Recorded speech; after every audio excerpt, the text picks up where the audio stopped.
two important innovators, Jacques Simiot and Johann Streitwolf. Simiot and Streitwolf were two of the most innovative makers of the early 19th century. Simiot in Lyon from about 1800 to 1829, Streitwolf in Göttingen from 1809 to 1837. This presentation will ask and answer the following. What instruments were made by each maker? What innovations did each maker achieve?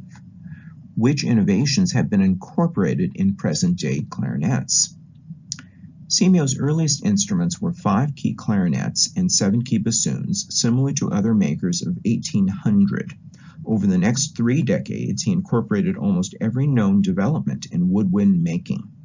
Many of these were his own inventions, and he explicitly claimed them by using a stamp, Innové par Simiot à Lyon, although he did not patent them, so it is possible to evaluate his contributions.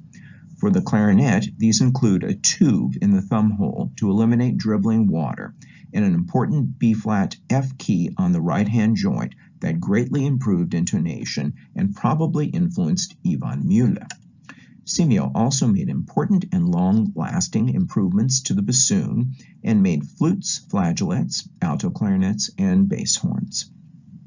His extant clarinets exhibit exceptionally well-made wood and metal parts, well-finished tone holes, carefully cut wood for bed plates, and excellent finish.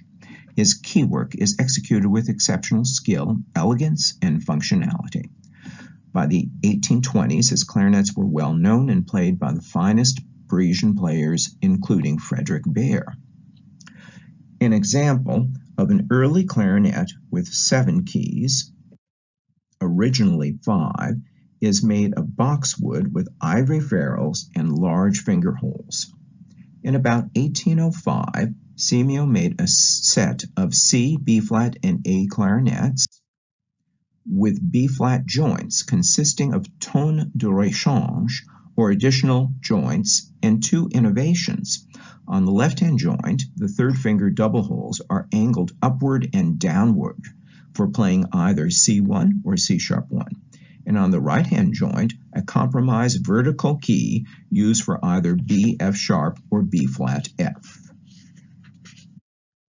with the assistance of additional fingers. The double hole was favored by Simiot and other clarinetists instead of a C# G# key, but Simiot later changed his mind, took out the double holes, and furnished a key. Within a few years, the compromised key was placed higher in order to obtain an in-tune B-flat F, and adopted by all later makers. In 1808, he published a flyer and fingering chart on an improved 7-key clarinet. Although earlier, he made the same model on clarinets with 8 or more keys. The fingering chart states that his clarinets are able to play 6 notes higher than the usual highest note of C4 to G4 with the same quality as a C4. This instrument includes a trill key for A to B and a concealed speaker key mechanism consisting of a ring covered with brass or silver, operating a speaker key located at the front of the clarinet. The long speaker key lever has a key ratio that provides an axis of movement for a large key head and quick pad opening, producing a clear B-flat 1. There is also a compromised key and double holes for the third finger of the left hand. The following is an A clarinet with B-flat tone de rechange, modeled after this fingering chart with a pitch stamp on the tenon above the bell when using the A joints by pulling the barrel and bell. It has a brass-lined thumb hole, still used on modern clarinets. A later 9-key C clarinet has a register tube mounted into a wide block that does not protrude into the bore, also for avoiding water, and 3 new keys, a pillar-mounted B-flat F, an A-flat E-flat mounted at a slanted angle, and an FC pinned at the lower end with a bracket-shaped guide, the below the key head. This is the same shape and mounting as illustrated by Ivan Müller in his 1821 Methode. All of these keys are seen on several Simiot clarinets, although the designs change for A-flat, E-flat, and F-C. The next C, ebony clarinet on the left, has salt spoon key heads, a later design of the F-C next to an A-flat, E-flat touch with a ruler, and an additional left-hand little finger A-flat, E-flat for ease in fingering. The boxwood clarinet on the right, made at about the same time, has G-sharp and F-C keys, both illustrated in Müller's 1821 Methode. The ebony clarinet also has a thumb hinge key for EB. On other clarinets, Simiot added thumb keys such as a hinge key for F-sharp, C-sharp, and short thumb branches attached to the F-sharp, C-sharp, or EB, which continue to be used throughout the century.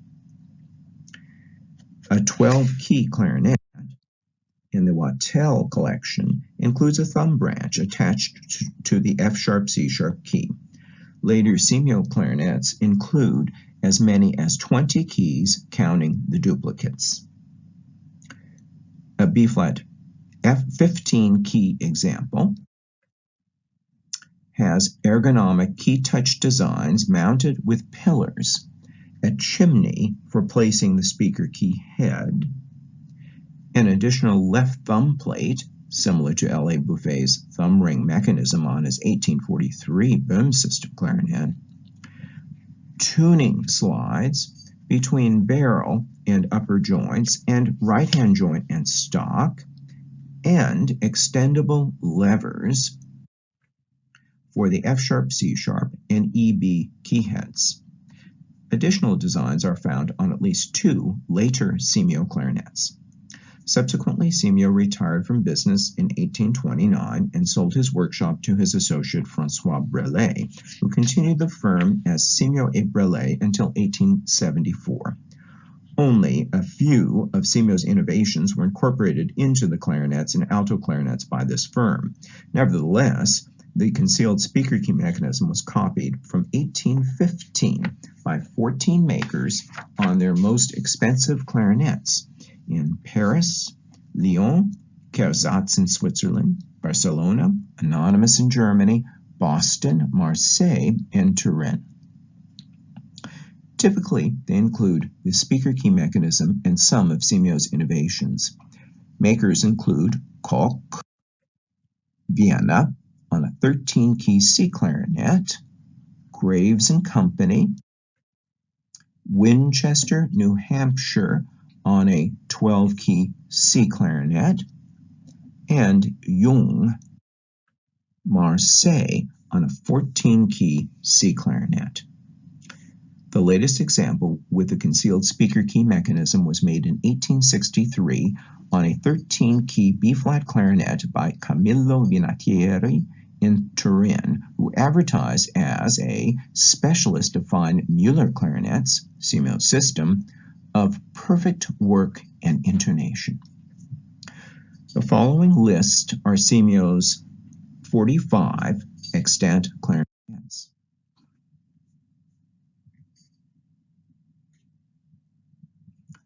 Clarinets by other makers with Simiot's speaker key mechanism,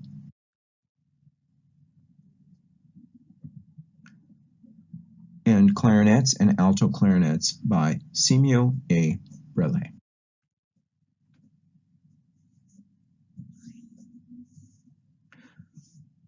Streitwolf began his musical career as an amateur cellist, teaching and publishing music for flute, cello, guitar, and voice. He began making flutes in 1809, then clarinets, and established a workshop. His instruments were precisely made with particularly fine keywork and played by notable performers, including the flutist Anton Bernhard Fürstenau and the clarinetist Johann Simon Helmstedt. Streitwolf trained Karl Kruspe, among other makers, and in 1820 employed several assistants when he formed a close association with the nearby court of Sondershausen. He made specific innovations to the bass horn, 1820, bass clarinet, 1828, contralto clarinet in F, 1829, clarinet, 1832, flute, 1830s, English horn, 1830s, and a metal double-wall E-flat clarinet, 1830s. Streitwolf's 1828 pamphlet on his new bassoon-shaped C bass clarinet noted the shape and position of its keys as convenient for an average-size hand and was the earliest successfully made bass clarinet.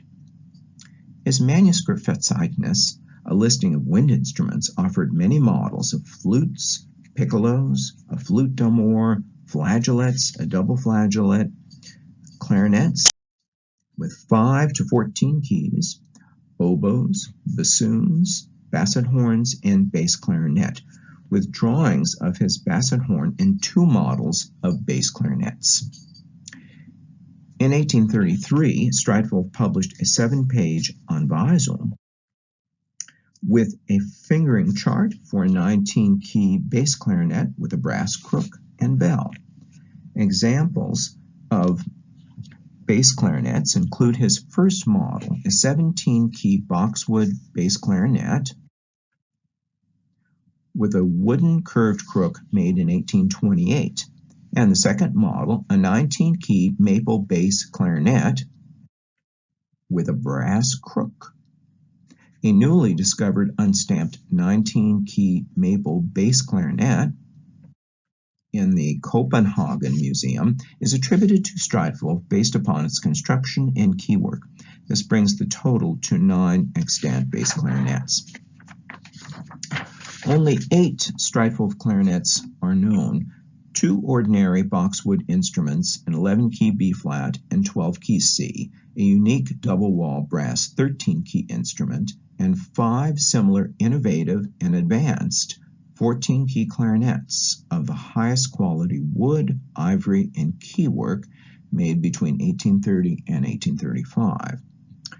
These are a B-flat in the Edinburgh Museum, an A previously owned by Hemstedt in the collection of Sabine Meyer and Rainer Wähler, a B-flat previously owned by Hemstedt in the Hemstedt family collection, a B-flat in the Staatliches Heimat- und Schlossmuseum Sondershausen, and an A clarinet in the Jochen Zegelke collection, previously at the Sondershausen Museum.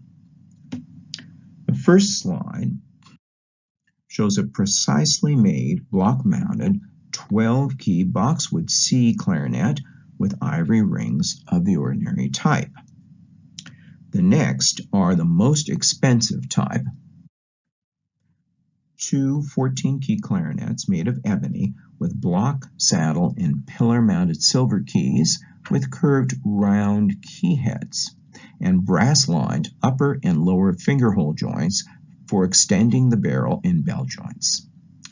The instrument on the left is missing the bell ring and shows several well-made additions, such as remounted A and G sharp keys and the addition of 2 rings for the second and third right-hand fingers, replacing a key for B F sharp and providing a forked fingering for B flat F. Both have large silver ferrules under the C sharp G sharp key and large pear-shaped barrels, one of half ivory and ebony, the other ivory with silver ferrules. The next slide compares Streitwolf's mouthpieces. According to the Berlinische Nachrichten in 1821, Hemstedt played a concert in Berlin on a silver mouthpiece with a firmly scraped reed. In 1832, the Allgemeine Musikalische Zeitung reported that a metal mouthpiece with a mechanism to tune the clarinet by means of a screw was made in Sondershausen, but it was likely designed by Streitwolf. On the left is one made of pewter with a brass tenon. On the right, a metal or hardened tin mouthpiece with a hardened tin tenon. Pewter mouthpieces with either brass or pewter tenons were offered by Graves and Company by 1838 and may have been copied from Streitwolf's clarinets or developed independently. Each clarinet has a barrel with an innovative locking mechanism which assists in tuning. When the barrel is turned, a cylinder rotates and the length increases or decreases. Streitwolf's wraparound register keys are slightly different for each clarinet and use brass-lined thumb holes previously used by Simiot. The next slide shows an additional right-hand thumb key for opening the A-flat, E-flat, attached by a cord wrapped around a brass loop on the underside of the key touch.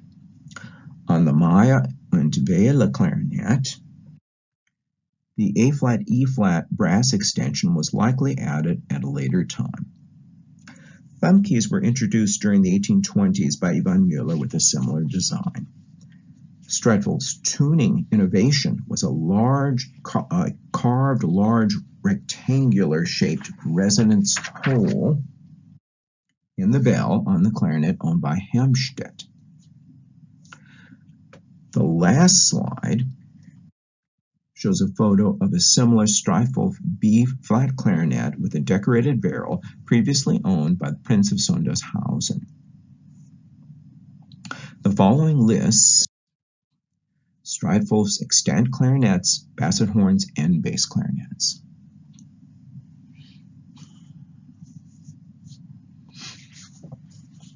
Both Simiot and Streitwolf contributed innovations incorporated in the designs of later makers. Many Simiot and Simiot et Brelet clarinets have survived, including 16 with a speaker key mechanism, 2 Simiot alto clarinets, and 5 altos by Simiot et Brelet.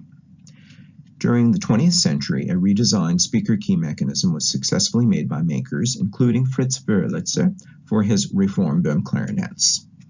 Streitwolf was a significant innovator for several woodwinds, and Carl Kruspe adopted his clarinet tuning slide between the upper joint and barrel, and a tuning slide between the upper joint and barrel in flutes. Perhaps Streitwolf's most important contributions were for the flute, clarinet, and bass clarinet. The bass clarinets used a Durchstechhebel, or pierced-through pushrod, which was later adopted for the bassoon by Heckel, and many bassoon-shaped bass clarinets were later made by German and Austrian makers. Streitwolf's screw-adjustable barrel inspired several later versions still used on modern clarinets. His use of a large resonance or tuning hole in the bell was refined by later German makers into a small resonance hole, usually covered by a key controlled by the thumb when playing E or B. Streitwolf's special clarinet made during the 1830s was without doubt valued by Helmstedt in achieving a greater technical and musical mastery. Thank you. Comments or questions, please?